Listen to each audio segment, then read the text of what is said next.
इन्होंने गीत सुनाए तो मुझे कुमार विश्वास की 4 पंक्तियां याद आती हैं कि भ्रमर कोई कुमुदिनी पर मचल बैठा तो हंगामा, हमारे दिल में कोई ख्वाब पल बैठा तो हंगामा, अभी तक डूब कर सुनते थे सब किस्सा मोहब्बत का, मैं किस्से को हकीकत में बदल बैठा तो हंगामा।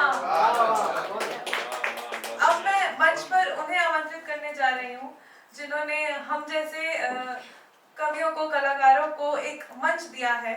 उनके मंच पर मैं खुद परफॉर्म कर चुकी हूँ। मैं मंच पे आमंत्रित करना चाहूंगी एक बार जोरदार तालियों के साथ वर्डिक्ट क्लब की फाउंडर हिमांगिनी मैम को।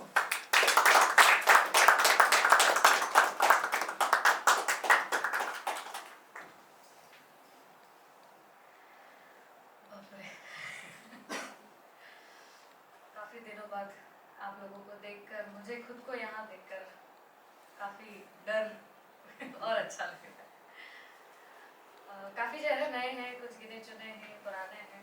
तो शुरुआत आपने सर ने ख़त्म तरन्नुम से किया है, तो मैं शुरुआत तरन्नुम से करना चाहूँगी और अंत मेरी कुछ हिंदी पर एक व्याख्या लिखी हुई है उस पर करना चाहूँगी, जो कुछ लोगों ने सुन रखी है, बाकी लोगों के लिए नहीं है।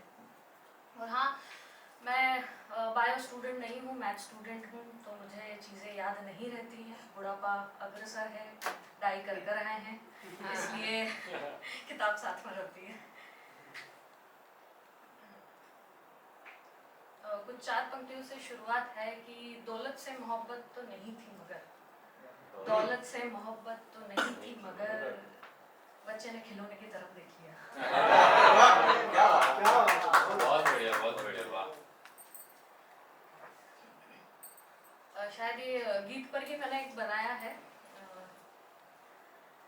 दिल की महफिल को मैं ऐसे सजा रखती हूँ, दिल की महफिल को मैं ऐसे सजा रखती हूँ, हर तरफ तेरी तस्वीर लिए रखती हूँ, हर तरफ तेरी तस्वीर लिए रखती हूँ।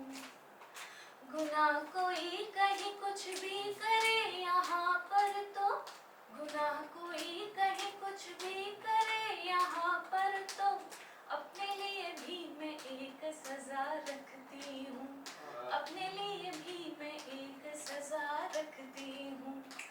ज़रूरत है क्या किसी से भी डरने की मुझको, ज़रूरत है क्या किसी से भी डरने की मुझको, अपनी मुट्ठी में हुनर की हवा में रखती हूँ, मुट्ठी में हुनर की हवा में रखती हूँ। समंदर तू, कश्ती तू, मंजिल भी तू है, समंदर तू, कश्ती तू, मंजिल भी तू है, मैं महज सफर की तमन्ना रखती हूँ, मैं महज सफर की तमन्ना रखती हूँ।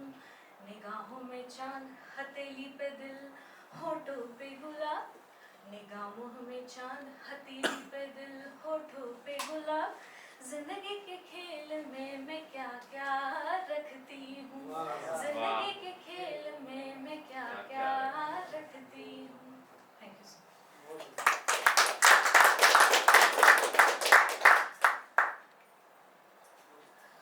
पिता पर कुछ पंक्तियाँ लिखी हैं। अच्छा, मैं अपने ही समय में से थोड़ा समय निकाल कर, कितने गुजराती हैं यहाँ पर? नहीं, समझ आती है, समझ, अच्छा नहीं, ऐसा नहीं, कितने गुजराती हैं, प्रॉपर गुजराती? क्योंकि ये हिंदी कवि सम्मेलन है इसलिए मैंने ये सवाल पूछा। ठीक है, गुजरातियों, आप लोगों के लिए धन्यवाद जो आप हिंदी कवि सम्मेलन में आए। तो कुछ पंक्तियां मैंने पिता पर लिखी।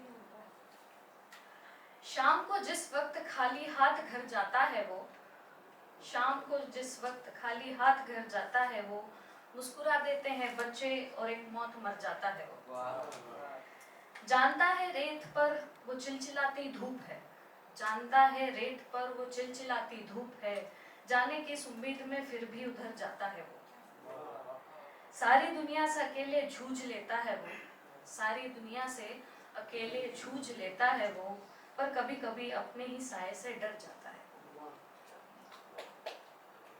तो मैं कुछ अंत करना चाहूँगी अपनी ही एक, जब मैं गांधीनगर, मैं फिलहाल गांधीनगर रहती हूँ और गांधीनगर से यहाँ आना मतलब मेरे लिए लंका से यहाँ आना है।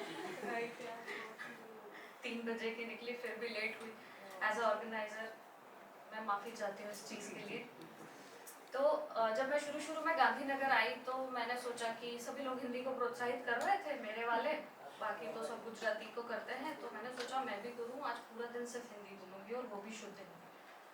तो मैं गांधीनगर घूमने निकली और सभी लोग प्रोत्साहित कर रहे थे, तो मैं भी घर से निकली और ऑटो वाले से पूछा, त्रिचक्रीय चालक, पूरे गांधीनगर के परिभ्रमण की कितनी मुद्राएं व्यय होंगी?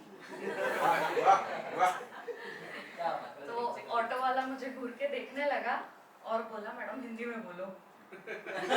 ऑलरेडी एक दूसरा पैसेंजर बैठा हुआ था और उसने बोला कि बैठिए मैम, मैं संभाल लूंगा।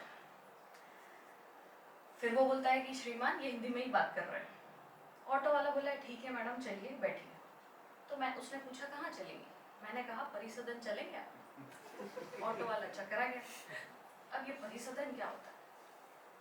बगल वाले श्रीमान ने बताया सर्किट हाउस। ऑटो वाले ने सिर खुजा दिया और बोलिए ठीक है चलते हैं। फिर रास्ते में सब चुपचाप बैठे थे, तो मैंने सोचा कि अब हिंदी बोलना ही है तो फिर कुछ तो कहूँ। तो मैंने पूछा इस नगर में कितने छवि ग्रह हैं? ऑटो वाले ने पूछा छवि ग्रह मतलब? मैंने कहा चलचित्र मंदिर। दोनों सिर खुजा रहे थे और एक दूसरे को देखकर गुस्सा हो रहे थे। उसने कहा मैडम यहाँ बहुत मंदिर है, हनुमान मंदिर, राम मंदिर, माताजी मंदिर, जगन्नाथ मंदिर, आपको कहाँ जाना है? मैंने कहा भाई मैं चलचित्र मंदिर की बात कर रही हूँ जहाँ नायक और नायिकाएं अभिनय करते हैं। तब पैसेंजर ने उसे बताया कि मैडम थिएटर के बारे में बात कर रहे हैं। अब ये बातें कर ही रहे थे कि आगे जाके सोचते सोचते टक्कर लग गई ऑटो में और पत्थर पड़ के पंचर हो गया। मैंने कहा त्रिचक्रीय चालक, तुम्हारा अग्रचक्र तो वक्र हो गया है। ऑटो वाले ने मुझे घूर के देखा और बोला मैडम आप उतर जाओ, आप दूसरा ऑटो कर लो, मैं आपसे पैसे भी दे लूंगा। सामने एक पंचर की दुकान थी, मैंने सोचा भाई पंचर के पैसे तो दे दूं एटलीस्ट। और उससे मैंने कहा हे त्रिचक्रीय वाहिनी सुधारक महोदय, कृपया अपने वायु ठूस यंत्र से इनके त्रिचक्रीय वाहिनी के द्वितीय चक्र में वायु ठूस दीजिए। ऑटो वाला और पंचर वाला और वो पैसेंजर थे, सब एक दूसरे को देखकर माथा पटक रहे थे और मैं अभी तब सोच रही थी कि इस गुजरात देश में मैं हिंदी का क्या करूँ।